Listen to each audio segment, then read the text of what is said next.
Iran nuclear. U.S. Congress to have right to reject deal. The U.S. Congress will have a say on a nuclear deal with Iran, under a new agreement reached with the White House.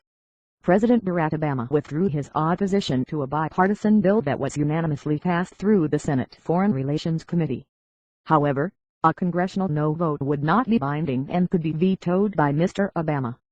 An outline agreement on the future shape of Iran's nuclear program was reached after marathon talks in April. The U.S., Iran, and 5 other nations have set a deadline of June 30 to finalize a deal which would ease Western sanctions in exchange for restrictions on Iran's nuclear program. Mr. Obama agreed to sign the bill giving Congress the right to reject any forthcoming agreement with Iran. Some Republicans have argued against the deal, saying Iran has received too many concessions. They have always insisted they must have a say if any agreement means economic sanctions levied by Congress against Iran will be lifted. The Israeli government, which has been fiercely critical of the deal with Iran, welcomed the agreement between Mr. Obama and Congress.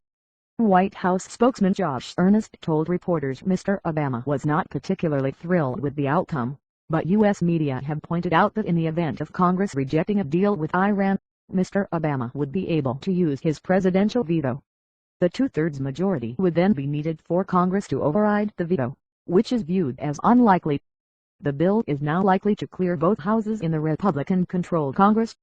An earlier version of the bill had placed a 60-day halt to any plan by Mr. Obama to lift sanctions on Iran, but that review period has been reduced to 30 days. Mr. Obama will still be able to lift sanctions he himself imposed through executive action, but he would be unable to ease those imposed by Congress.